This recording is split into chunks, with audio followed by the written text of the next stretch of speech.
कहानी मन का दर्पण। कहते हैं दुनिया में इंसान के पास सबसे बड़ी ताकत उसका मन होता है। अगर मन किसी चीज को सच्चे दिल से स्वीकार कर ले तो वही चीज जीवन में उतर आती है। आज की यह कहानी छोटी है, लेकिन अगर इसे समझ लिया तो जीवन देखने का नजरिया बदल सकता है। एक समय की बात है। एक व्यक्ति था, नाम था रमेश।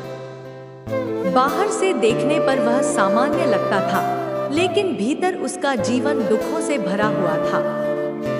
दिन भर मेहनत करता, फिर भी पैसा पूरा नहीं पड़ता। घर लौटता तो घर में तनाव और कलह। ना किसी से अपनी तकलीफ कहता, ना किसी से मदद मांगता। धीरे धीरे हालत यह हो गई कि रात को नींद नहीं आती, आंखों के नीचे काले घेरे पड़ गए और मन हर समय बेचैन रहने लगा। कभी कभी उसके मन में यह विचार भी आता, क्या इस जीवन का कोई अर्थ है? लेकिन परिवार की जिम्मेदारी उसे रोक लेती। एक दिन उसने तय किया, मुझे इस दुख से बाहर निकलना ही होगा।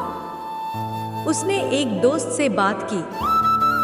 दोस्त ने कहा, किसी बाबा के पास जाओ, उनके पास ऐसा मंत्र होता है जो सारे दुख दूर कर देता है। रमेश उम्मीद लेकर बाबा के पास पहुंचा। बाबा ने पूजा पाठ टोना टोटका करवाया और बदले में मोटी दक्षिणा ली। रमेश ने सब किया, लेकिन जीवन वही का वही। फिर किसी ने कहा, घर में पंडित बुलाओ, नकारात्मक ऊर्जा है। फिर पूजा हुई, हवन हुआ और पैसा फिर चला गया। पर दुख वह ज्यों का त्यों रहा। अब रमेश पूरी तरह टूट चुका था। इसी बीच उसे एक ऐसे साधु के बारे में पता चला, जो न तो दक्षिणा लेते थे, न चमत्कार दिखाते थे। रमेश वहां पहुंचा। साधु शांत बैठे थे, उनकी आंखों में गहराई थी। साधु ने रमेश को देखा और कहा, बच्चा, तू दुखी है, बहुत दुखी। रमेश रो पड़ा। उसने अपना पूरा जीवन सुना दिया। साधु ने मुस्कुराकर कहा, मैं तुम्हें कोई पूजा नहीं दूंगा, सिर्फ एक अभ्यास दूंगा। रमेश बोला, मैं सब करने को तैयार हूं। साधु ने कहा, आज से जब भी घर जाओ, मन में बस इतना कहना, मैं शांत हूं, मैं संतुष्ट हूं। और एक बात ध्यान रखना, मन में लाल रंग का हाथी नहीं आना चाहिए। रमेश चौंका। हाथी? वो क्यों आएगा? साधु मुस्कुराए। रमेश चलते चलते वही दोहराने लगा, मैं शांत हूं, मैं संतुष्ट हूं। लेकिन अचानक उसके मन में लाल रंग का हाथी आ गया। वह घबरा गया। अरे, हाथी क्यों आया?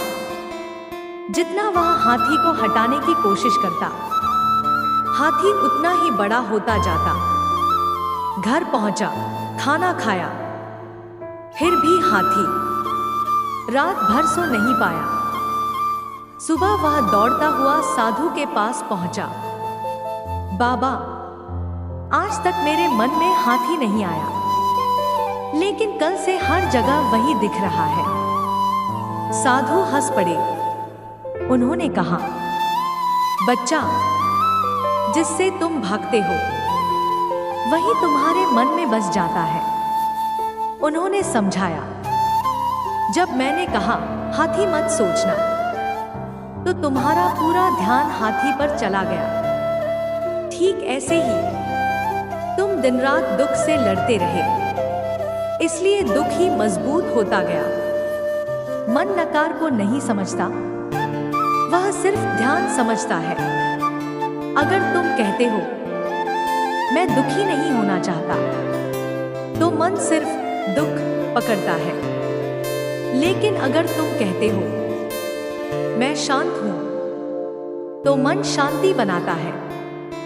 साधु ने कहा, जिस दिन तुम दुख से लड़ना छोड़ दोगे, उसी दिन दुख कमजोर पड़ जाएगा। जिस चीज को जितनी तवज्जो दोगे, वही तुम्हारे जीवन में बढ़ेगी। रमेश की आंखें खुल गईं। उसने पहली बार समझा, मन ही जीवन का दर्पण है। उस दिन के बाद रमेश ने दुख से लड़ना छोड़ दिया।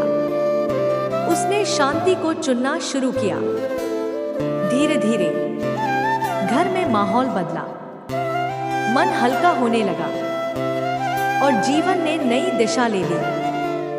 सीख, जिससे भागते हो वही पीछा करता है, जिस पर ध्यान देते हो वही बढ़ता है।